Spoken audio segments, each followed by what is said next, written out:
Westminster's biggest problem with vandals is here on the Mozart Estate in North Kensington. The annual bill runs to £100,000. There's graffiti just about everywhere you look. Windows are smashed, lights have been ripped out, even brick steps dismantled. The estate did have its own pub. That's been closed and boarded up for months. The council say it became a centre for hooliganism and drug-taking. Last Sunday, vandals set fire to power cables, plunging this fire escape corridor into darkness. The humour of the vandals doesn't help. A staircase was painted top to bottom, and some bright comedian put on again, paint it again, Sam. I mean, that doesn't do morale any good for anybody in this area. The council have been trying out flying squads of workmen to make repairs and clear up graffiti quickly. Here on the Hall Park estate, it's already helped to reduce vandalism. Now it's being tried across the borough. It's well over £500,000 a year that it actually costs the ratepayers, all the tenants, which in fact is the equivalent of a 3% rent increase. So if there were no vandalism, they could all have a 3% cut in their rents. Can you honestly see this blitz by the council really working? I think it'll work in a number of areas. It won't work in all the areas, but I think if you could even reduce it by 1%, it must only be good. So bad is the problem here, the council's considering major structural alterations, such as removing the walkways, to help combat vandalism. This tenant told us that 24-hour policing of the estate would also help. John Andrew in Kensington. On Westminster Council's Mozart Estate, lecturer Alice Coleman is being given the chance to put her ideas into practice. In her book Utopia on Trial, she says estates like this don't provide the kind of home that people feel happy in. She says the large public areas around blocks only add to a lack of identity and a feeling of being cut off for residents. Walkways let in strangers and vandals, making tenants more insecure. We have suggested that removal of walkways, putting walls round the individual blocks so that they belong to the inhabitants and not to the public at large, and in the case of the bigger blocks, trying to divide them up and divide up their grounds so that there may be 2 or 3 quite separate blocks side by side instead of one. And then finally, trying to make the front of the block into what we call traditional streetscape. Alice Coleman believes people were happier in the terrace houses of the 1930s, where the pattern made it easier to develop neighbourly relations, cutting vandalism and crime. Now her ideas have been taken up by Westminster Council, who've hired her to put a human face on their problem Mozart Estate. This estate looks better than some of the older, different estates, you know, all slab-sided. And in fact, this particular estate won lots of prizes for architecture and design. But I think Alice Coleman has got a lot in what she says. I think the design of estates must have a lot to do with the behaviour. Because if you think about it, the people who live on this estate are exactly the same sort of people who live on the little roads and the little houses round it. So why is their behaviour so different? It must have something to do with the design. Alice Coleman's schemes here will split the estate up into smaller, more private areas that can be watched over by the residents. She and Westminster hope it'll be an experiment that will make the Mozart Estate seem more like home. This is Steve Clark for Thames News.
More than 2,500 people live on the estates. Residents blame high crime rates on the miles of walkways running in front of their homes, which they've been lobbying Southwark Council to demolish, but without success. Now the government's offering the choice of opting out of local authority control and forming the two estates into one centrally funded housing action trust. Housing Minister Michael Spicer is on the estate this morning to sign a document setting out the trust plans, which will be put to the residents for a vote.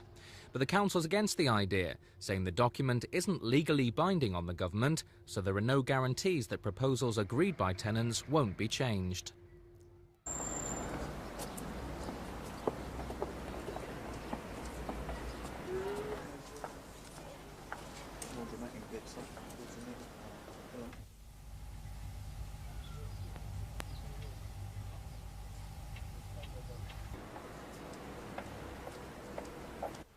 North Peckham is one of the most notorious estates in London. 1 in 3 men who live here are unemployed. Among young blacks, the jobless figure's even higher. 9 out of 10 are without work. Crime flourishes amid the decay. This is the no-go estate, where postmen, rent collectors and even doctors refuse to tread without a police escort. The vicar of the parish church, which nestles in the shadow of the 17-year-old estate, says people have been dehumanised. He says it's time for action. We've got to start somewhere. It's when nothing is being done at all and people feel neglected, they feel nobody cares, that they get even more despondent and depressed, and the temperature rises and trouble can then occur. So today the Bishop of Southwark and other clergy took the Housing Minister on a tour of the estate. He announced the release of another £400,000 for improvements there.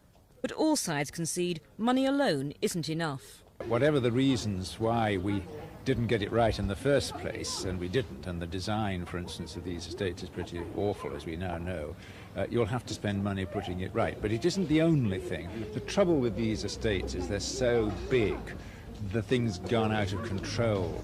It isn't completely hopeless, and if you go inside, as we've done to some flats, people are keeping the flats beautifully. It's trying to match that commitment that the individual people have with the state and the local authority actually doing the same on the outside. But some residents have said they've heard before of government money being put into estates like this. They see precious little happening yet. When are they going to start seeing something on the ground? Well, there are things beginning rather slowly to happen here. The point is that once they've started, we must keep them going, because you're quite right that if things start and then just stop again, there's no point in it and people are crosser than they were before. A steady drizzle settled over the North Peckham estate as 3 bishops, the Housing Minister and a small army of his advisers moved through the graffiti-covered walkways and unused pitch-black underground car parks. The statutory small group of demonstrators were on hand. 1 or 2 residents took the opportunity to bend a few ears, but most of the estate's 200 front doors stayed locked. Few people venture out here on days like this, ministerial visit or not. Barbara Long in North Peckham, Thames News.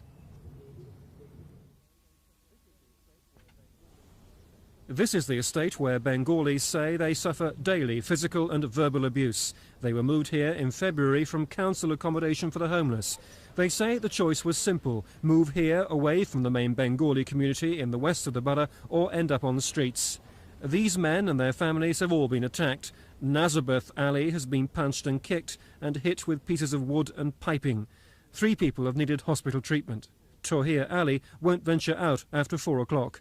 And all the time when we are going out, they can shouting, they can call me and black bander and black bastard or something like this.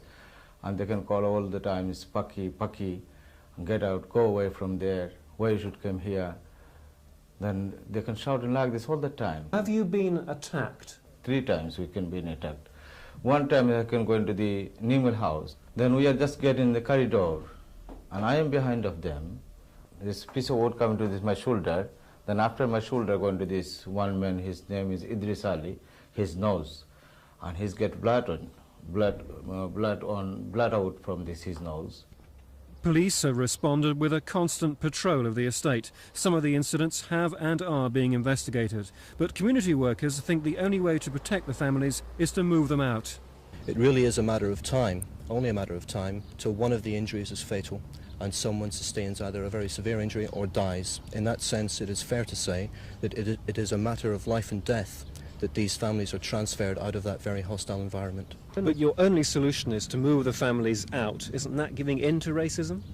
No, I don't think so. I mean, we are not in favour at all of having any no-go areas or any ghetto areas. We believe in having a multiracial housing policy. The first priority, though, must be for the safety of those families themselves. It is completely unfair to expect that those families have to suffer this level of intimidation in order for this council to try and pretend that it is a multiracial borough.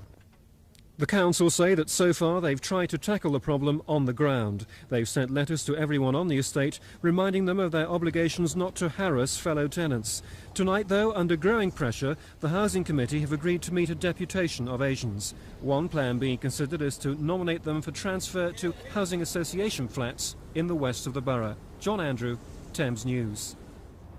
In a recent ballot, 90% of the high-rise residents of the Trowbridge Estate said they want it demolished and rebuilt. Today, a group took a coach trip to Parliament to press the government to do just that.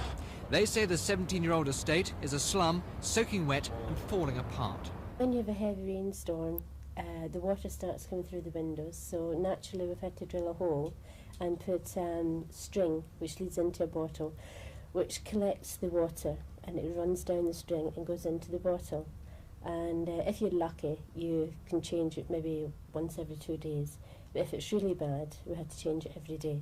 You can sit in here during the winter, and you've actually got to sit with a sheepskin coat on you to keep you warm. The dampness is running down the walls, it's diabolical. Last year, the Ombudsman found the GLC guilty of maladministration for failing to do repairs. But this year, new tests have shown alarming faults in the original construction of the blocks. This steel rod should be tied to the outer wall. It isn't. This one should run the length of the wall. It doesn't. And this rod should hold the outer panel. Instead, it falls short. The faults have already been noted in a secret GLC report. Well, there have been a series of mistakes, a lot of negligence, and possibly something worse. If you're reading the report, what you find is that some of the steel, which is supposed to be holding some of the blocks together, simply isn't there. Some of the steel is of inadequate thickness and doesn't conform to the drawings and the design specifications, and some of the steel is still being corroded. And that actually means that some of the blocks are unsafe. The residents' application for demolition is being backed by the GLC and Hackney Council. They estimate repairs to the existing blocks would cost £27 million. £1 million more, they say, than pulling the whole lot down and rebuilding from scratch. This is Steve Clark in Hackney. For residents on the Marquess Estate, vandalism has become a way of life, and children as young as 5 are being blamed. Play areas have been smashed up, fires started and petrol bombs found. The government have already declared their intention to make parents more responsible for their children's actions. Now Islington Council say they've had enough and are warning tenants they'll be evicted unless their children are kept under control. See them over here, them swings? Yes. They set light to them, and I've been running out with buckets of water, setting them out. What sort of things have your friends done on the estate then? Just wrote on the wall, sprayed, things like that. Because they're bored, there's nothing to do. Your message to parents of persistent young offenders? It is that we mean business in making this estate better. And if necessary, you will evict people? If necessary.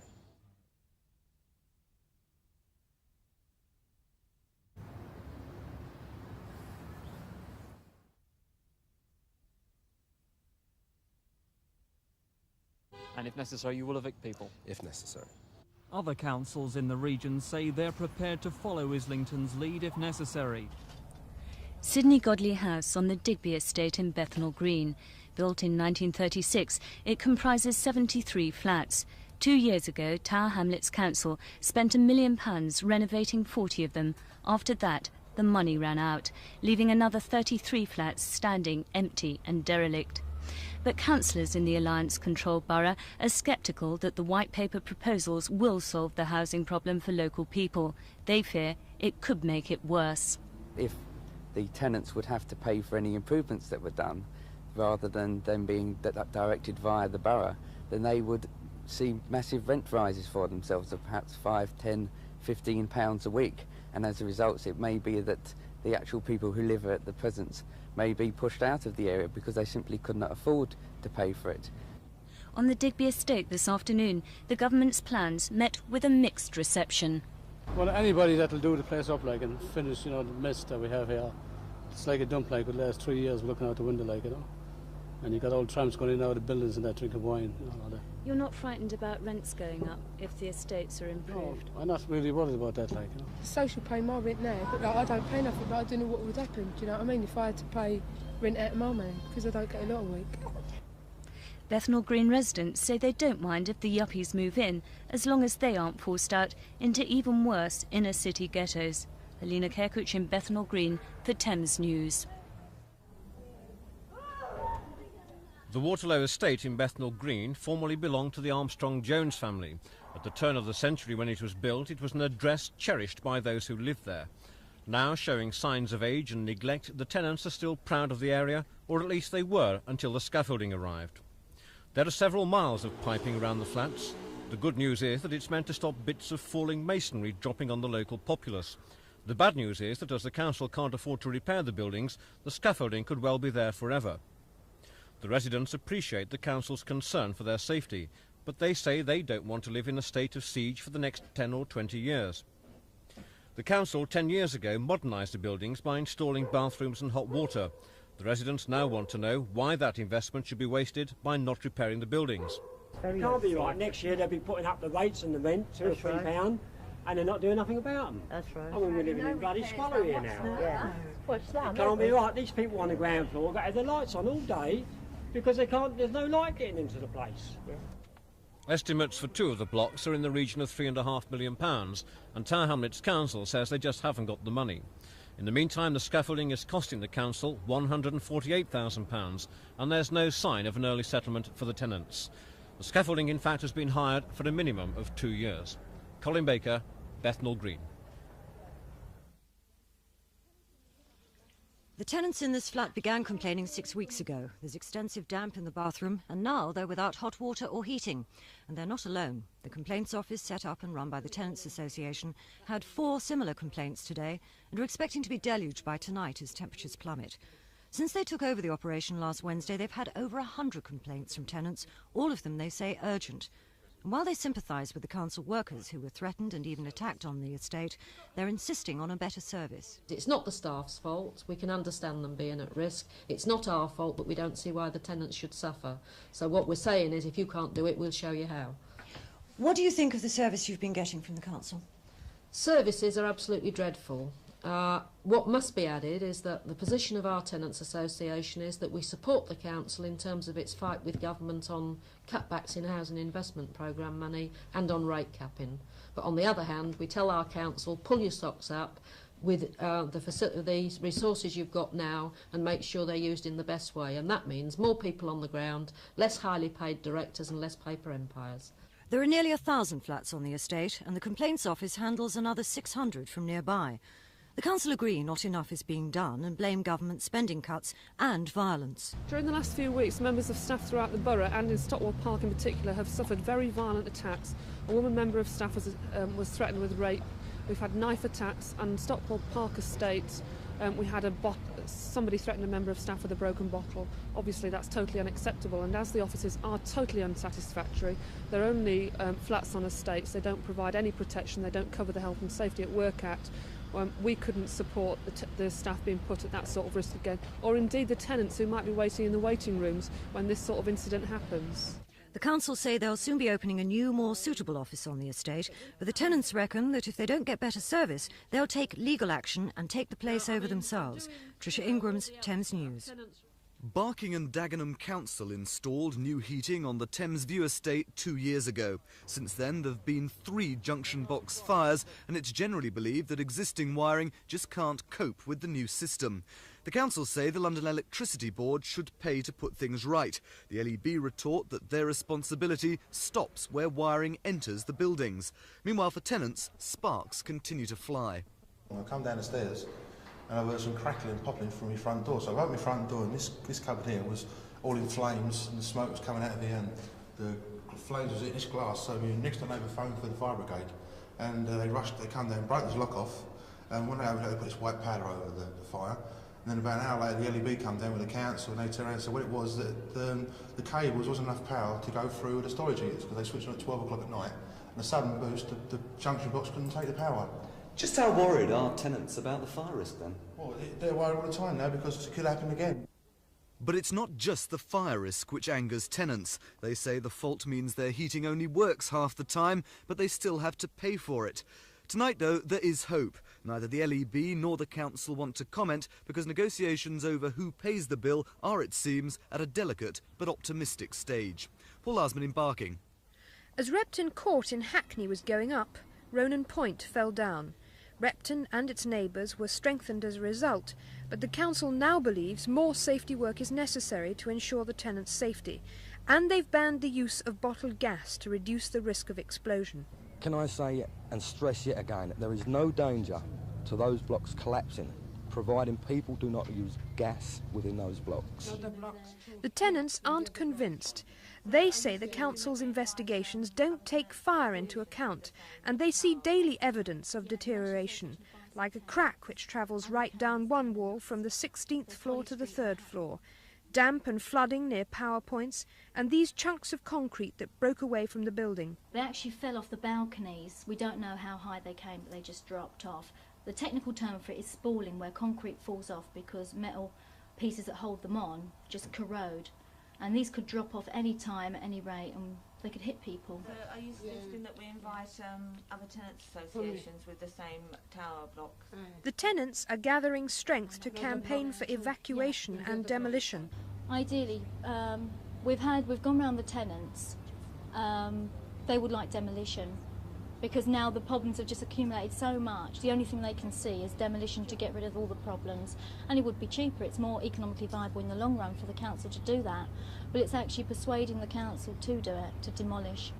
So Hackney face two dilemmas. Either they can strengthen housing they know has a short life, or demolish and rebuild, which they admit they would rather do. The question is money, and for a council which also faces a crisis over rate capping, there isn't much about. A decision will be made, either way, in 2 months' time.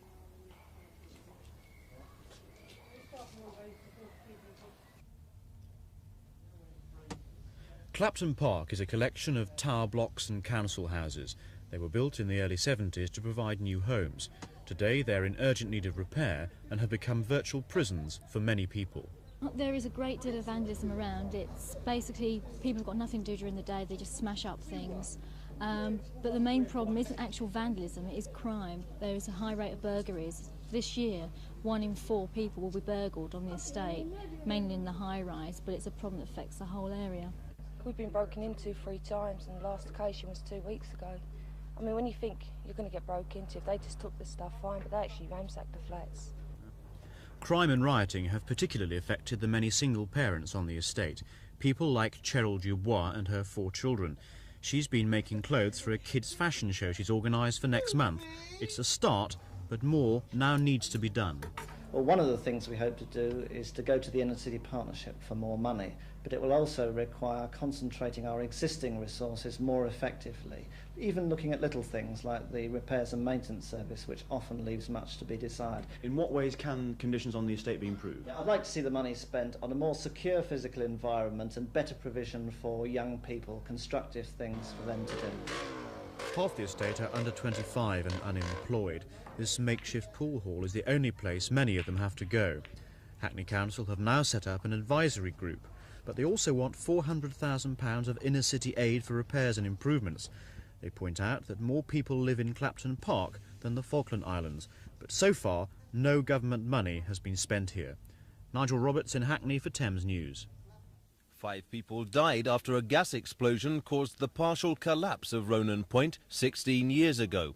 Newham Council spent thousands of pounds reinforcing 6 tower blocks after the disaster, but earlier this year new faults were uncovered at Ronan Point, so fresh tests were carried out. And today an interim report from experts seems to vindicate tenants' fears that the tower blocks still aren't right. Independent consultants found that joints bearing the weight of the blocks are seriously defective. A full report will go to the council next month, but what conclusions does the housing chief draw from the initial findings? There is a vague possibility that those blocks could be rehabilitated, structural improvements made, and general upgrading. But as that would cost something in the region of £5 million per block, that just isn't on. So demolition seems to be the only answer. Tenants say they've been proved right. And the gaps in the wall is terrible. You can put your fingers through it, like my one, you can put paper in it and everything. It's just ridiculous. They're not an ideal place to live by any means, you know, and if I did get out, I certainly wouldn't come back in. At the town hall tonight, grave doubts were being expressed as to whether any of the controversial blocks would ever be reoccupied. This is Mark Wadsworth at Newham. The blaze, which completely gutted the first-floor masonette on Clapham's Carey Gardens estate, started just before 11 p.m. last night. It's not yet known how it began, but investigators say it started in a downstairs room and spread through the home. The heat was so intense, many windows were blown out. The fire claimed 4 lives. Jennifer Nyarko, a pregnant mother, was found clutching her 2-year-old son Alexander in their bedroom. Husband Godfrey was found dead yards from the front door. Their other son, 6-year-old Jonathan, was the 4th victim. A neighbour described the scene. Came through this door here and looked up and I saw the flames come out. And a little boy shouting, "Please, somebody help me to get out here." But we couldn't help him because masonry and fire was coming down. The only survivor was the couple's 13-year-old daughter Ruth. She was spotted screaming on a first-floor window ledge. 2 passers-by climbed 30 feet to save her. I stand up in the balcony and I say to her, open the window, push the window. She did. I said, bring your legs down. She bring the legs down and I grabbed his bottom, grabbed it to the wall, I let her to go, slicing down bit by bit. 3 seconds she was safe.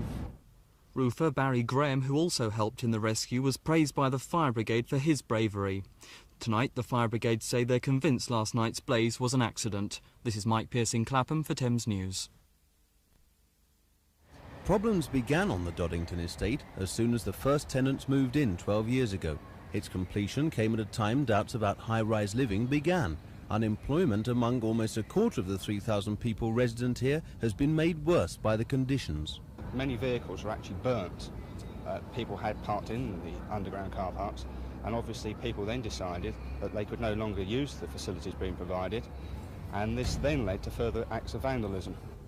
Financial intervention by the council in cooperation with the estate's active community association has made the workshops possible. 28 units for everything from dressmaking to an electrical repairs co-op.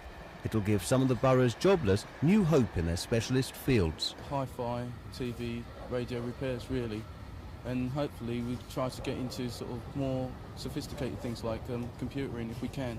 Make tiles, small articles or ceramics, and hopefully provide skills amongst people which will then later lead to some employment. Wandsworth launched the project last year with the help of the Manpower Services Commission. It's since attracted funds from the government, the GLC and charitable trusts. The estate's 500-strong community association helped plan and develop the idea, which will revitalise about 10% of the underground parking area. In a month's time, the workshops will be fully operational, providing jobs and renewed hope for at least some inner-city entrepreneurs. Mark Wadsworth for Thames News. There were a host of good intentions behind Peronet House in Southwark when it was built 22 years ago. But the attractive open spaces have become bleak, vandalised wind traps. Residents say they're the haunt of teenage gangs, and with so many exits and entrances, a mugger's dream. And down here 2 months ago, a man was murdered. And it's this place that's the source of many of the tenants' problems, the underground car park, which must have seemed a great idea in the original architect's plans, but which has in fact turned out to be a nightmare, the last place anyone would want to leave their car. Instead, it's become a haven for vagrants and drug addicts. We've had all sorts of problems, one being men molesting young women in the lift. Second, we've had lots of fires through the tramps sleeping down there. Muggers, of course, burglaries, and just lots of dirty problems, that being vermin. But now there's new hope. Today's announcement of fresh government funds means the council can press ahead with plans to virtually seal off the estate to everyone except residents. Electronic roller shutters for the car park, new buildings filling in the empty spaces, and a tenant's entry phone system. This block on the Wyndham Estate, also in Southwark, had them installed 2 years ago. But tenants here say it hasn't stopped vandalism and crime and hasn't made them feel much more secure. They still get in, that's what I can't understand. People seem to let them in. We have all the school kids in every lunchtime, tearing up and down in the lifts. Sometimes when you're coming in with your key, you get strangers behind you, and it's not everybody, not all the strangers you can say, well, you can't come in because they might bash you one, so you just let them come in. Residents here say nothing short of full-time security guards would solve their problems. Small comfort for those living on the Teviot Estate. Much of the security they're due to get may already be dated. Paul Green in Southwark for Thames News. Residents on the estate were told of the ban in this letter delivered by a postman under police protection. It blamed an alarming increase in harassment and threats to postmen. The ban follows a spate of attacks culminating last week when 3 youths robbed a 59-year-old man of his postbag, and local residents sympathise with the action. The post office say they're sympathetic towards the problems of their delivery men and won't be taking any disciplinary action against them. And until the postmen receive guarantees that there won't be any further attacks on them, the ban on deliveries continues. Chalk Hill's been a problem since it was built in 1966. One of the biggest estates in London, it's always suffered more than its fair share of hooliganism, vandalism and muggings. Now the police want to crack down on the culprits, gangs of youths who, because they gather on private property, are untouchable until they actually commit an offence.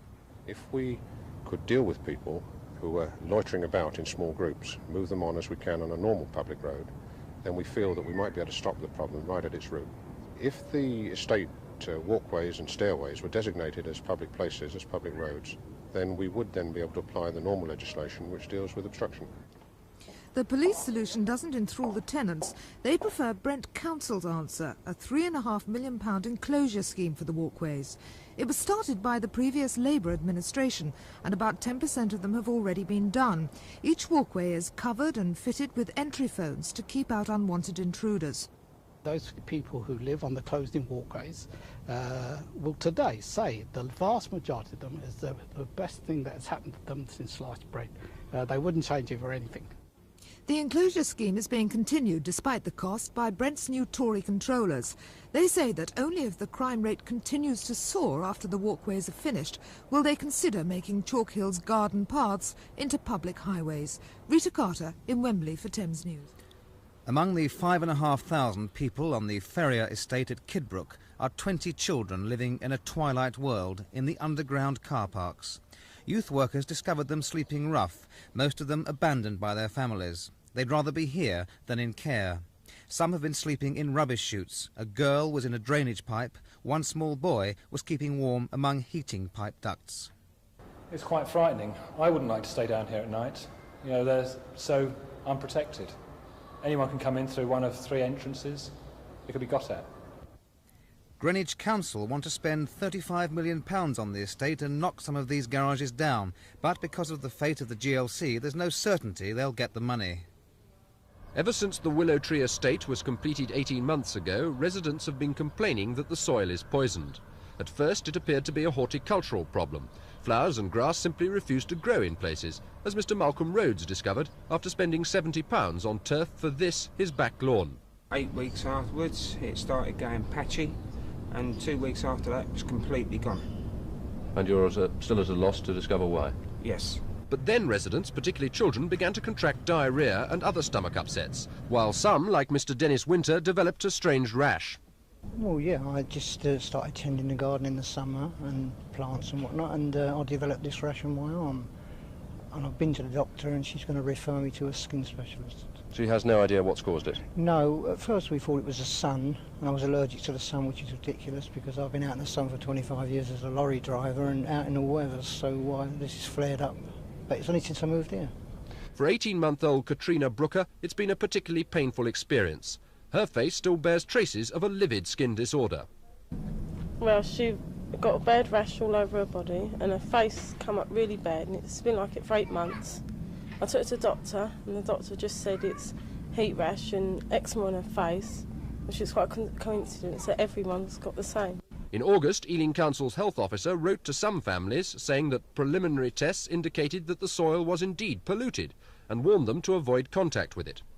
The council admit that the site was once used as a rubbish tip, but claim that chemicals were not dumped there and that pollution tests before building began revealed nothing untoward. Meanwhile, they're awaiting the results of more extensive tests on 30 soil samples before deciding what to do next. But families on the estate say that isn't good enough, and they're demanding immediate action. Council haven't really done anything, they're just letting us live on this poison stump, and it's terrible. Stephen Chambers on the Willow Tree Estate in Northolt for Thames News. Families who said they'd been squatting for up to a year were put on the street by bailiffs backed up by hundreds of police. Council officials had a court order for the possession of 96 properties. The huge operation, which ended a waiting game, begun in the early hours of Monday morning when barricades went up, met no organised resistance. Police had feared trouble from the 220 squatters. Hackney say they had to act because they want to find homes for the 800 families they're paying to keep in bed and breakfast accommodation. After today, families who've squatted on the Stamford Hill estate could be added to that list. What are you going to do now? Don't know. Nothing. Have to walk the street? Yeah, we just have to walk the street. One woman with 3 young children bolted the door of her first-floor flat, refusing to move when the bailiffs arrived. They come to my door and asked me to open it and I wouldn't. Because I said, with the kid, I've got 2 kids here sick with measles and I'm not going out on the street. So they said, all right, you don't come out, we're going to bank, we're going to kick the door down. Then she said to me, what number is this? I said, 3 Pentland House. We've got the wrong flat, we haven't got a warrant on it. Some tenants said their lives had been made hell by the squatters. Others said there'd been no trouble. Some of the tenants, the squatters, are very quiet and good. But there's some of them that really let them down. Flats need doing up, right? Oh, yeah, they're just telling you that they are broke. They have not got the money to do them up. They're going to sell it off and privatise the place. Then you will lose your homes as well. I ain't going to lose my home, my dear. There wasn't one complaint until today. And I stuck by my guns. I mean, as I say, it doesn't make any difference to me. I'm just voicing my opinion. These squatters have been no problem at all. They've got no papers in it,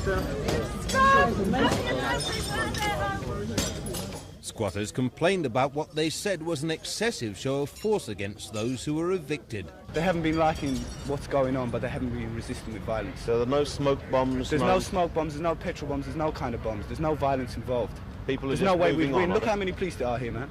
So people are moving on, Yeah, they're just going about their business and getting out.